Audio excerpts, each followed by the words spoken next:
Dear students, आज हम लोग क्लास नाइन्थ के केमिस्ट्री के बारे में अध्ययन करेंगे। केमिस्ट्री में इससे पहले हम लोग जो टॉपिक पढ़ रहे थे, पदार्थों की भौतिक अवस्था में परिवर्तन, इसके बारे में अध्ययन कर रहे थे और इसके अंतर्गत आने वाली जो भी भौतिक अवस्थाएं होती हैं उनके बारे में कुछ अध्ययन कर लिए थे और कुछ शेष बाकी था, जिनमें से हम लोग गलनांक क्या है, हिमांक क्या है, हिमीकरण क्या है, वाष्पन क्या है, इसके बारे में अध्ययन कर चुके हैं। अगला टॉपिक जो है देखेंगे संघनन है, कंडेंसेशन है। संघनन क्या है, किसे कहते हैं? देखिए,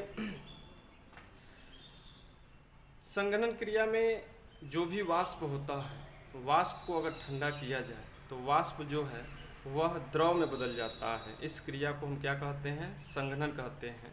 देखेंगे कि जो भी वाष्प होता है, जब इसको ठंडा किया जाता है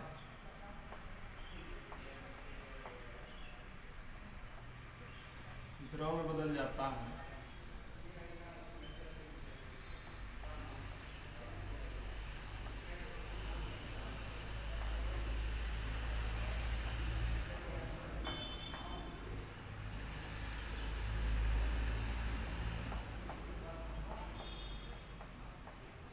देखेंगे कि वह क्रिया या वह प्रक्रिया जिसमें किसी वाष्प को ठंडा करने पर वाष्प जो है द्रव में बदल जाता है, इस क्रिया को हम क्या कहते हैं? संघनन कहते हैं। वह प्रक्रिया जिसमें किसी वाष्प को ठंडा करने पर तुरंत किस में बदल जाता है? द्रव में बदल जाता है। इस क्रिया को हम क्या कहते हैं? संघनन कहते हैं। संघनन क्रिया जो होती है यह वाष्पीकरण के जस्ट अपोजिट होती है, उल्टा होती है, विपरीत होती है। वाष्पीकरण में हम बताए होंगे आप लोगों को कि जो भी द्रव होता है, द्रव को गर्म जब किया जाता है तो द्रव किस में बदल जाता है? वाष्प में बदल जाता है, तो उस क्रिया को हम वाष्पीकरण कहते हैं। लेकिन संघनन क्रिया में जस्ट इसके विपरीत होता है। संघनन क्रिया में वाष्प जो होता है इसको ठंडा करने पर द्रव में बदल जाता है, तो इस क्रिया को हम क्या कहते हैं? वाष्पीकरण कहते हैं। देखिए, अब अणुगत सिद्धांत के आधार पर हम कैसे इसको प्रूफ करेंगे कि जो भी वाष्पीकरण क्रिया होती है, वाष्पीकरण क्रिया में वाष्प जो है उसको ठंडा करने पर द्रव में बदल जाता है। तो देखेंगे कि जो द्रव होता है,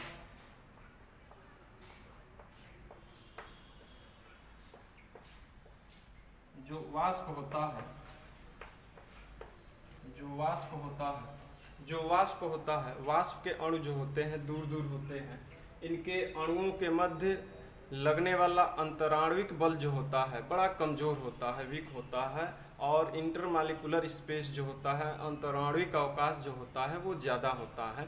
जब इसको हम ठंडा करते हैं तो टेम्परेचर के प्रभाव के कारण इनके अणु क्या होते हैं? ठीक है, इनके अणु क्या होते हैं? पास पास आने लगते हैं, और जो इंटरमॉलिक्यूलर फोर्स होता है, अंतराणविक बल जो होता है वो बढ़ने लगता है। अंतराणविक बल बढ़ने के कारण एक अणु दूसरे अणु को अपने ओर खींचने लगता है। ठीक है, इस प्रकार अणु जो होते हैं पास पास आ जाते हैं। इस प्रकार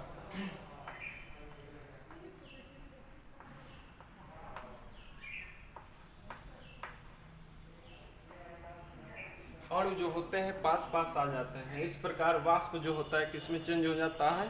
द्रव में बदल जाता है। वाष्प जो होता है किस में बदल जाता है? द्रव में बदल जाता है। इस प्रकार यह संघनन क्रिया हो जाती है। ठीक है, तो ये अणुगत सिद्धांत के आधार पर बताया गया है कि किस प्रकार अणु जो होते हैं जब इसको ठंडा किया जाता है तो वाष्प के अणु जो है पास पास आ जाते हैं। इनके अणुओं के मध्य अंतराणविक बल जो होता है अधिक लगने लगता है। अणु पास पास आ जाने के कारण वाष्प जो होता है किस में बदल जाता है? द्रव में बदल जाता है। तो इस प्रकार संघनन क्रिया होती है। ठीक है, देखेंगे कि संघनन क्रिया के अन्य उदाहरण भी जान लिया जाए कि संघनन क्रिया के कौन कौन से एग्जाम्पल हैं। एग्जाम्पल देखेंगे,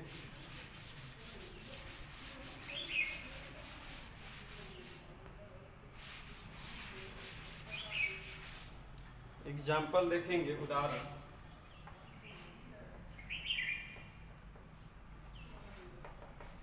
संघनन क्रिया के उदाहरण में देखेंगे कि जो बर्फ होती है अगर किसी गिलास में रख दिया जाए, मान लिया जाए ये बर्फ गिलास है और इस गिलास में बर्फ के टुकड़े रख दिया जाए,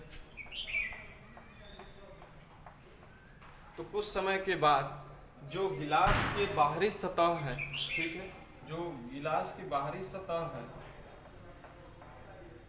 जो गिलास की बाहरी सतह है, गिलास की बाहरी सतह पर कुछ समय के बाद जल की छोटे छोटे बूंदें चिपकी हुई दिखाई देती है। ऐसा क्यों होता है? तो ऐसा संघनन क्रिया द्वारा ही होता है।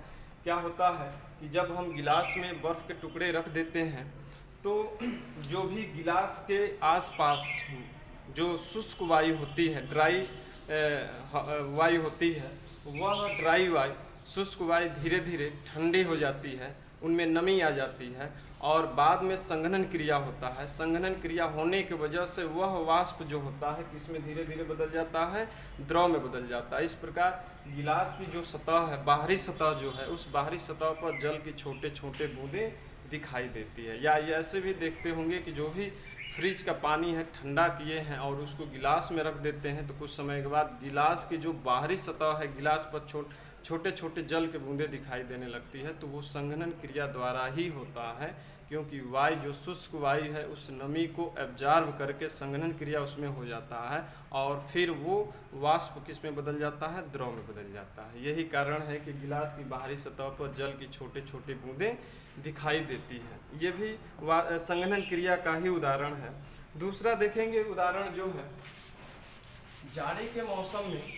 जाड़े के मौसम में चूँकि नमी ज़्यादा होती है, जो भी वायु होता है वायु में नमी ज़्यादा पाई जाती है, आर्द्रता अधिक होता है। आर्द्रता अधिक होने के कारण जो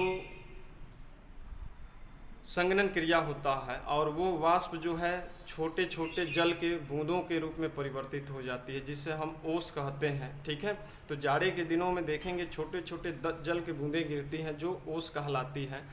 वो ओस जो है संघनन क्रिया द्वारा ही बनती है, जिसमें क्या होता है कि जो नमी युक्त वायु है, आर्द्र युक्त वायु है, उनमें संघनन क्रिया हो जाता है, वाष्प के रूप में होती है। लेकिन बाद में जब संघनन की क्रिया होती है, टेम्परेचर कम होने के कारण वह जल की छोटे छोटे बूंदों में परिवर्तित हो जाती है। इस प्रकार उनमें भी संघनन की क्रिया होता है। तो ये दो उदाहरण है संघनन क्रिया का। अगला जो टॉपिक है वो देखेंगे। अगला टॉपिक है क्वथन और क्वथनांक। क्वथन एवं क्वथनांक, इसको कहते हैं बॉइलिंग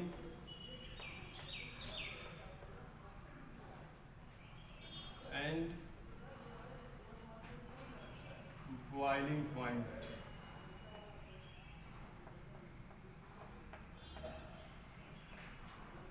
ठीक है, क्वथन और क्वथनांक है। ये क्वथन क्या कहलाता है, क्वथनांक क्या कहलाता है, इसके बारे में भी जान लिया जाए। देखिए, अगर मान लिया जाए ये कोई पात्र है, ये कोई पात्र है,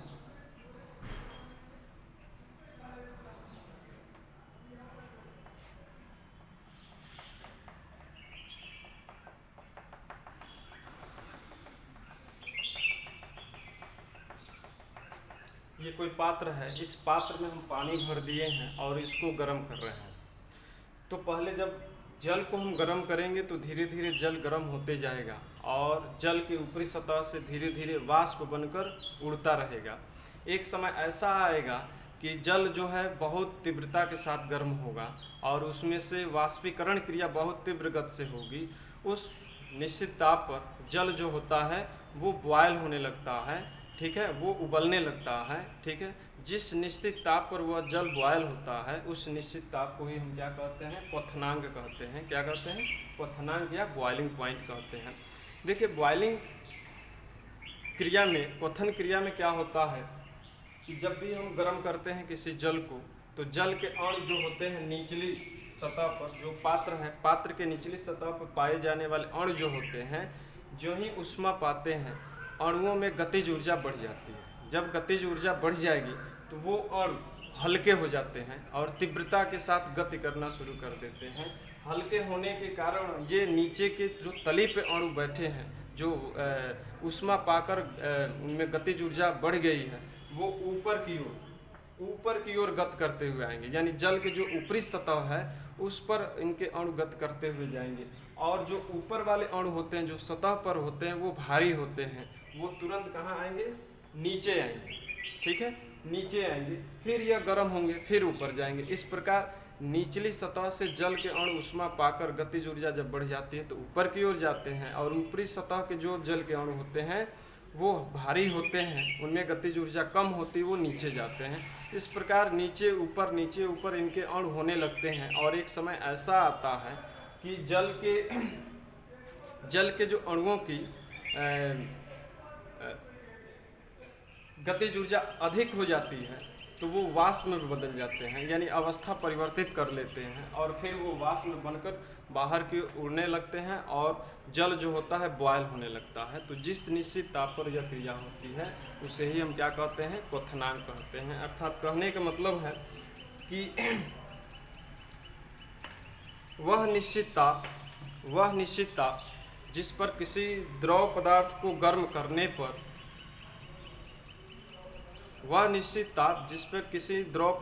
गर्म करने पर द्रव पदार्थ जिस वायुमंडलीय दाब पर वो वाष्प में बदल जाती है, इस क्रिया को ही हम क्या कहते हैं, क्वथनांक कहते हैं। क्या कहते हैं, क्वथनांक कहते हैं। ठीक है, या ये भी कह सकते हैं कि वह निश्चित ताप जिस पर किसी द्रव को वाष्प दाब या वायुमंडलीय दाब के बराबर हो जाता है, ठीक है, उस निश्चित ताप को ही हम क्या कहते हैं, क्वथनांक कहते हैं।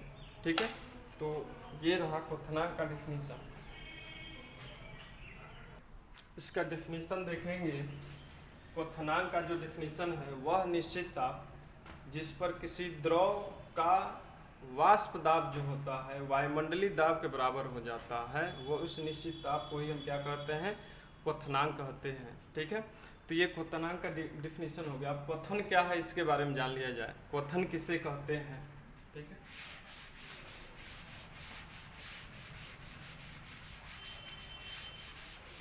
क्वथन क्या होता है। क्वथन, ठीक है, इसको बॉइलिंग कहेंगे। देखिए, वायुमंडलीय दाब पर जब द्रव के 1 ग्राम द्रव्यमान के, वायुमंडलीय दाब के 1 ग्राम द्रव के द्रव्यमान को वाष्प में परिवर्तित करने के लिए आवश्यक ऊष्मा की जो आवश्यकता होती है, उसे ही हम क्या कहते हैं, क्वथन कहते हैं। क्या कहते हैं, क्वथन कहते हैं। एक बार और डिफिनीशन देख लिया जाए। वायुमंडलीय दाब पर द्रव के एकांक या इकाई द्रव्यमान को वाष्प में बदलने के लिए आवश्यक ऊर्जा ही क्या कहलाती है, क्वथन कहलाती है, बॉइलिंग कहलाती है। तो ये क्वथन और क्वथनांक का डिफिनीशन हो गया। देखेंगे कि जो भी द्रव पदार्थ होता है, उस द्रव पदार्थ का, प्रत्येक द्रव पदार्थ का एक निश्चित बॉइलिंग पॉइंट होता है, निश्चित क्वथनांक होता है। जैसे द्रव का जो क्वथनांक होता है 100 डिग्री सेंटीग्रेड होता है।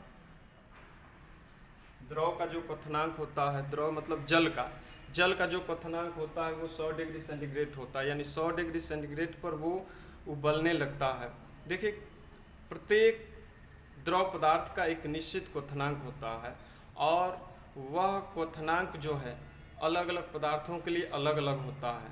ठीक है, जैसे द्रव पदार्थ है, अगर 100 डिग्री सेंटीग्रेड इसका हो जाता है तो उबलने लगता है। उससे पहले अगर टेम्परेचर देखा जाए तो 99, 95 या 96 जो भी टेम्परेचर होता है, उस ताप पर वाष्पन क्रिया होती है, न कि क्वथन, याद रखिएगा। ठीक है,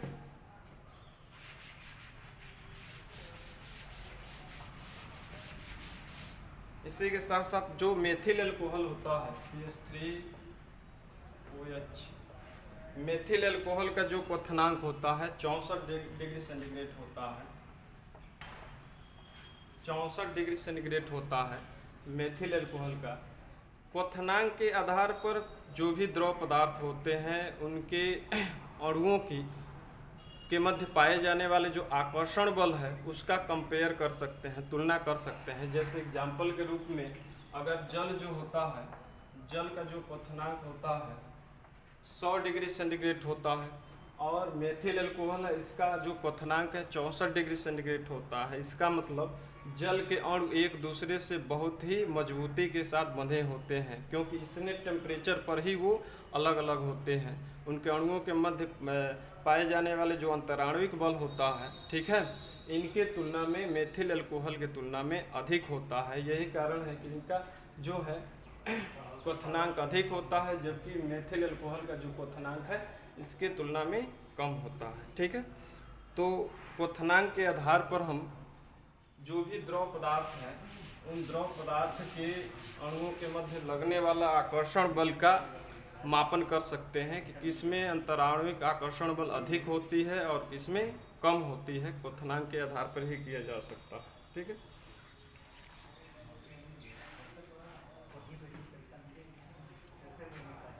एक और पॉइंट है, देखेंगे ऊंचाई बढ़ने के साथ साथ क्वथनांक में भी परिवर्तन होता है, यानी क्वथनांक कम होने लगता है। ठीक है, ऊंचाई बढ़ने के साथ साथ जैसे अगर पर्वतों पर या पहाड़ों पर जाया जाए तो वहाँ पे क्वथनांक जो है घट जाता है, वहाँ पे कम हो जाता है। ठीक है, जबकि समुद्र तल पर अगर जाया जाए तो वहाँ पे क्वथनांक मैक्सिमम होता है, क्योंकि समुद्र तल पर क्वथनांक, ठीक है, वहाँ पे निश्चित पाया जाता है। जबकि जब समुद्र तल को छोड़कर हम ऊंचाई पर जाएंगे तो क्वथनांक के मान में क्या होती है, कमी आती जाती है। ठीक है, ऐसा इसलिए होता है क्योंकि वायुमंडलीय दाब, जब हम समुद्र तल छोड़कर ऊपर जाएंगे तो वायुमंडलीय दाब जो होता है वो कम होने लगता है, घटने लगता है। ठीक है, यही कारण है क्वथनांक भी घटता है। यानी कहने का मतलब है क्वथनांक जो है वायुमंडलीय दाब पर भी निर्भर करता है। ठीक है, वायुमंडलीय दाब पर भी निर्भर करता है।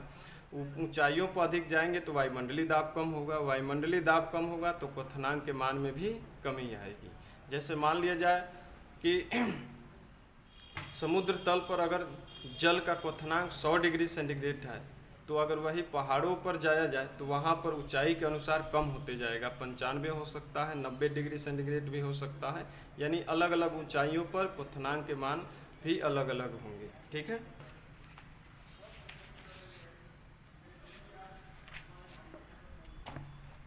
अगला टॉपिक देखेंगे, अगला है ऊर्ध्वपातन।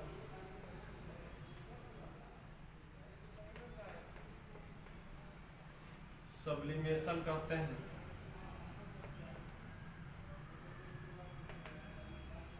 ऊर्ध्वपातन, ऊर्ध्वपातन क्या है? ठीक है, ऊर्ध्वपातन किसे कहते हैं? देखिए, कुछ प्रकृति में ऐसे ठोस पदार्थ होते हैं जिनको गर्म किया जाए तो वह ठोस पदार्थ बिना द्रव अवस्था में बदले सीधे गैस अवस्था में बदल जाते हैं। तो इस क्रिया को ही हम क्या कहते हैं? ऊर्ध्वपातन कहते हैं। ठीक है, क्या कहते हैं? ऊर्ध्वपातन कहते हैं। ठीक, देखेंगे ठोस पदार्थ है, इसको गर्म किया जाए, ठीक है, तो ये गैस में बदल जाते हैं। नियमानुसार देखा जाए तो ठोस पदार्थ को जब गर्म करते हैं तो वो पहले द्रव अवस्था में आता है। साधारण जो पदार्थ होता है उसको अगर गर्म किया जाए तो वो ठोस पदार्थ से द्रव में आता है, फिर द्रव को अगर गर्म करें तो वाष्प में बदलता है, यानी गैस में बदलता है। ठीक है, लेकिन ये ऐसे पदार्थ होते हैं कि ठोस पदार्थ को गर्म करने पर बिना द्रव अवस्था में बदले सीधे किस में बदल जाते हैं? गैस अवस्था में बदल जाते हैं। तो इस क्रिया को हम क्या कहते हैं? ऊर्ध्वपातन कहते हैं। ठीक है, और इसी गैस को अगर लेकर ठंडा कर दिया जाए तो वह गैस सीधे किस में बदल जाता है? ठोस में बदल जाता है। तो इस क्रिया को निक्षेपण कहते हैं। क्या कहते हैं? निक्षेपण कहते हैं।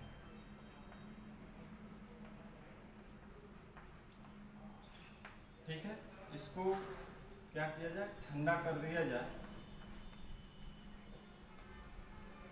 ऊर्ध्वपातन रहेगा। ठीक है, इसी को ठंडा कर दिया जाए, हाँ, इसी गैस को अगर ठंडा कर दिया जाए तो किस में बदल जाएगा? ठोस में बदल जाएगा। तो इस क्रिया को हम क्या कहते हैं? निक्षेपण कहते हैं। और ठोस पदार्थ को गर्म करने पर बिना द्रव अवस्था में बदले किस में बदल जाता है? गैस अवस्था में बदल जाता है। तो इस क्रिया को ऊर्ध्वपातन कहते हैं। तो देखेंगे किन किन पदार्थों में इस प्रकार का भौतिक गुण पाया जाता है ऊर्ध्वपातन का। तो कपूर है, कपूर देखेंगे गाँव में भी अगर उसे खुला छोड़ दिया जाए तो कुछ दिनों के बाद जो कपूर है वहाँ से वाष्प के रूप में उड़ जाता है। ठीक है, क्योंकि कपूर जो है वो रूम टेम्परेचर पर ही ठोस अवस्था से किस में बदल जाता है, गैस अवस्था में बदल जाता है और वो उड़ जाता है। इसीलिए कपूर वहाँ देखेंगे जहाँ पे रखे रहेंगे वो वहाँ समाप्त हो जाता है। ठीक है, तो कपूर में ऊर्ध्वपातन गुण पाया जाता है। इसके अलावा निप्थलीन है, नेप्थलीन में भी होता है।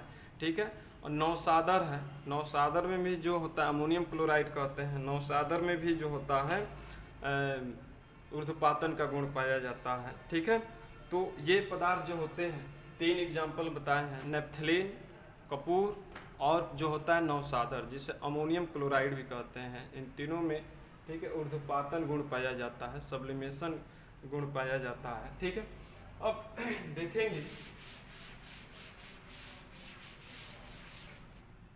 कि इन पदार्थों में जिनमें ऊर्ध्वपातन का गुण पाया जाता है उनके अणु जो होते हैं, अणुओं के मध्य पाए जाने वाला जो आकर्षण बल होता है बहुत ही वीक होता है, बहुत ही कमज़ोर होता है। इसीलिए कम टेम्परेचर पर ही ये ठोस अवस्था से किस में बदल जाते हैं, गैस अवस्था में बदल जाते हैं। ठीक है, इनमें एक विशेष गुण और पाया जाता है, जो भी ऊर्ध्वपातित पदार्थ होता है जैसे कपूर है, नेप्थलीन है, नौसादर है, इन सब के जो बॉइलिंग पॉइंट होता है, ठीक है, बॉइलिंग पॉइंट कम होता है, जबकि इनका गलनांक जो होता है, मेल्टिंग पॉइंट होता है, अधिक होता है। ठीक है, यानी नियमानुसार अगर साधारण जो पदार्थ होता है उन साधारण पदार्थों में देखेंगे कि बॉइलिंग पॉइंट अधिक होता है और गलनांक जो होता है कम होता है, मेल्टिंग पॉइंट कम होता है। लेकिन जो भी ऊर्ध्वपातित पदार्थ होते हैं, ठीक है, जो ठोस से गैस में बदल जाते हैं, उनमें बॉइलिंग पॉइंट कम होता है और गलनांक क्या होता है, मेल्टिंग पॉइंट अधिक होता है, यानी उसके जस्ट विपरीत होता है। तो ये याद रखिएगा, यानी कपूर का बॉइलिंग पॉइंट कम होता है और इसका मेल्टिंग पॉइंट अधिक होता है। ठीक है, कम ही टेम्परेचर पर वो बॉयल हो जाते हैं। ठीक है, और अधिक टेम्परेचर पर वो मेल्ट करते हैं, पिघलते हैं। ठीक है, तो ये ऊर्ध्वपातित पदार्थों में इस प्रकार का गुण पाया जाता है। ठीक है, एक और इसके अंतर्गत उदाहरण देखेंगे। एक और उदाहरण है कि जो ठोस कार्बन डाइऑक्साइड होता है, ठोस कार्बन डाइऑक्साइड को हम लोग क्या कहते हैं, शुष्क बर्फ कहते हैं, ड्राई आइस कहते हैं, ड्राई आइस। जो ठोस कार्बन डाइऑक्साइड होता है, ठोस कार्बन डाइऑक्साइड को हम शुष्क आइस कहते हैं या शुष्क बर्फ कहते हैं। ठीक है, जब इस ठोस कार्बन डाइऑक्साइड को, ठीक है, जो ड्राई आइस है, इसको उच्च वायुमंडलीय दाब पर जब रखा जाता है और फिर धीरे धीरे उस वायुमंडलीय दाब को घटाकर एक वायुमंडलीय दाब कर दिया जाता है, तो यह ठोस पदार्थ जो कार्बन डाइऑक्साइड है यह सीधे द्रव अवस्था में न बदलकर सीधे किस में बदल जाता है, गैस अवस्था में बदल जाता है। जो भी ये ठोस होता है ये सीधे किस में बदल जाता है, गैस में, ठोस अवस्था में होता है। ठीक है, ये ड्राई आइस जो है कार्बन डाइऑक्साइड है, ठीक है, इसको जब हाई प्रेशर पर रखा जाता है ठोस अवस्था में आ जाता है। लेकिन जो ही हम प्रेशर कम करते जाते हैं, वायुमंडलीय दाब भी घटाते जाते हैं और एक वायुमंडलीय दाब पर जब रखते हैं तो ये ठोस अवस्था में जो कार्बन डाइऑक्साइड होता है ये किस में बदल जाता है, गैस अवस्था में बदल जाता है, बिना द्रव अवस्था में बदले। यानी इनमें भी ऊर्ध्वपातन का गुण पाया जाता है। जो ठोस कार्बन डाइऑक्साइड होता है, ठीक है, इसमें भी ऊर्ध्वपातन का गुण पाया जाता है। ठीक है, यही कारण है कि जो ठोस कार्बन डाइऑक्साइड है इसको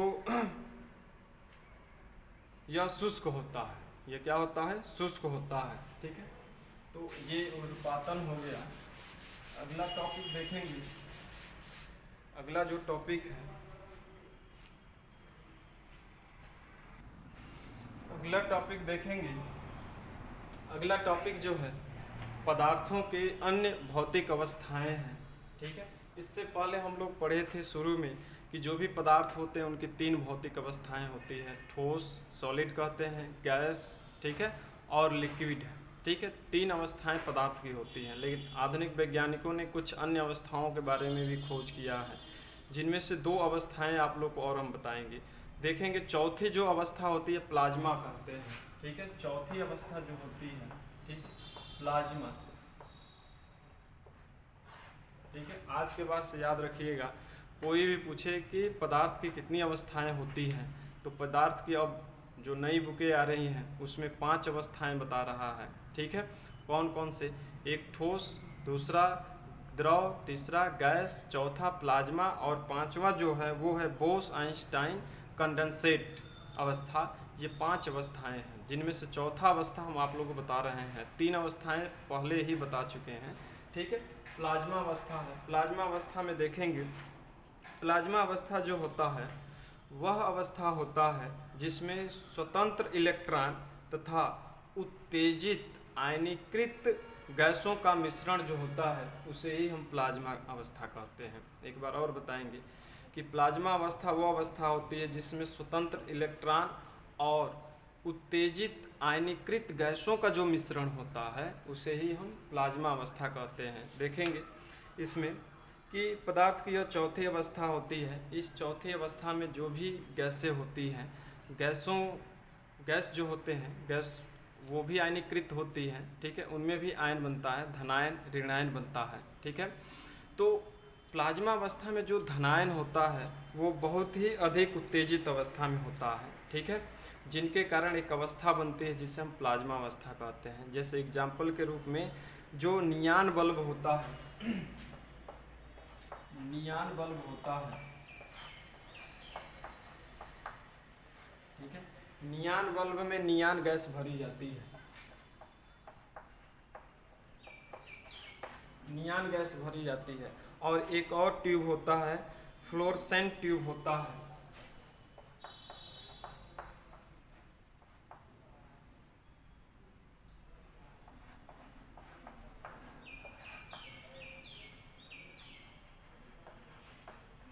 फ्लोरेसेंट ट्यूब होता है, इसमें हीलियम गैस भरी जाती है। ठीक है, नियान बल्ब में नियान गैस भरी जाती है, फ्लोरेसेंट ट्यूब जो होता है उसमें हीलियम गैसें भरी जाती हैं। और उनमें ये गैसें भरकर जब उसमें विद्युत धारा प्रवाहित की जाती है तो ये गैसें जो होती हैं वो आयनीकृत हो जाती हैं। ठीक है, और उसमें जो धनायन होता है वह उत्तेजित अवस्था में आ जाता है। इस प्रकार एक अवस्था बनता है जिसे हम प्लाज्मा अवस्था कहते हैं। और इस अवस्था के बनने के कारण ही जो बल्ब होता है, ये ट्यूब होते हैं, वो चमकने लगते हैं। वो क्या होते हैं? चमकने लगते हैं। तो प्लाज्मा अवस्था के बनने के कारण ही इसमें चमक उत्पन्न होती है, जिससे वो बल्ब जलता है। ठीक है, और प्रकाशित करता है। ठीक है, इसी के अलावा एक और एग्जाम्पल है कि जो भी स्टार होते हैं, तारे होते हैं और सूर्य होते हैं, सूर्य में और तारों में नाभिकीय संलयन की क्रिया होती है। और नाभिकीय संलयन में जो दो या दो से अधिक हल्के नाभिक जो होते हैं आपस में मिलकर एक भारी और बड़े नाभिक का निर्माण करते हैं। इस क्रिया में ऊर्जा मुक्त होती है और ऊर्जा के साथ साथ उच्च तापमान पैदा होता है। ठीक है, जिनके कारण प्लाज्मा अवस्था बनती है। और प्लाज्मा अवस्था के बनने के कारण जो तारे होते हैं, स्टार, और सूर्य जो होता है उसमें चमक उत्पन्न होता है। तो प्लाज्मा अवस्था याद रखिएगा कि जो भी तारे हैं, सूर्य हैं, उनमें भी पाई जाती है अवस्था, जिनके कारण वो चमकता है। ठीक है, तो ये चौथी अवस्था हो गया। पांचवी अवस्था देखेंगे। पांचवी अवस्था जो है पदार्थ की जो भौतिक अवस्थाएं हैं, उन भौतिक अवस्थाओं में पांचवी अवस्था जो है इसे कहते हैं Bose Einstein condensate. Bose Einstein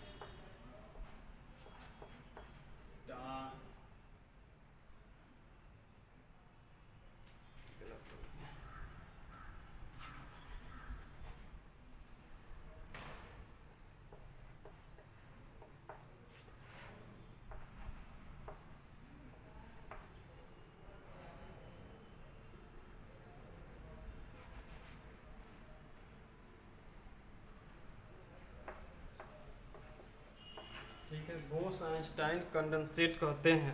ठीक है, देखेंगे बोस आइंस्टाइन जो कंडेंसेट होता है यह पदार्थ की पांचवी अवस्था होता है। पदार्थ की भौतिक अवस्थाएं जो होती हैं उनमें पांचवी अवस्था होता है। इस अवस्था में देखेंगे क्या होता है।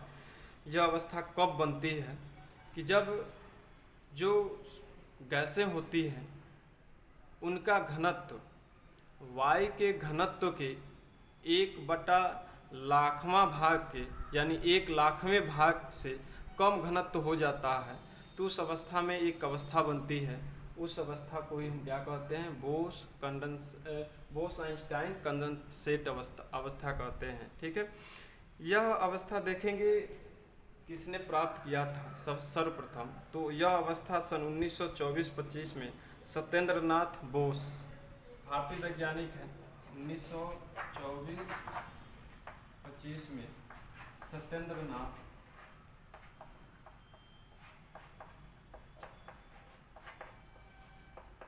बोस और आइंस्टीन,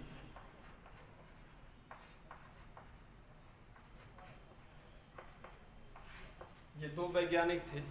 1924-25 में सत्येंद्रनाथ बोस जो भारतीय वैज्ञानिक थे, और आइंस्टाइन यानी आइंस्टीन भी कहा जाता है, ये दोनों वैज्ञानिकों ने मिलकर इस अवस्था की खोज की। ठीक है, इसी अवस्था की खोज करने के कारण ही इस अवस्था का नाम पड़ गया बोस आइंस्टाइन कंडेंसेट अवस्था कहते हैं। ठीक है, देखिए ये बोस आइंस्टाइन कंडेंसेट अवस्था वह अवस्था होती है जिसमें बोसान के तन गैस को परम शून्य ताप पर रखा जाता है। ठीक है, बोसान के जो भी गैस होते हैं, उस बोसान के गैसों को जब तनु करके, ठीक है, परम शून्य ताप पर रखा जाता है, तो जो अवस्था बनती है उस अवस्था को ही हम क्या कहते हैं, बोस आइंस्टाइन कंडेंसेट अवस्था कहते हैं। ठीक है, तो ये आप लोग को 5 अवस्थाएं बता दिए। तो केमिस्ट्री के जो भी टॉपिक है पहले चैप्टर का वो समाप्त हो गया। अब इससे संबंधित जो भी एक्सरसाइज होंगे, एनसीईआरटी बुक में जो भी क्वेश्चन होंगे, उन क्वेश्चनों को सॉल्व कराएंगे। तो आज के लिए सिर्फ बस इतना ही, फिर अगले दिन वीडियो आप लोग बनाएंगे, सेंड करेंगे।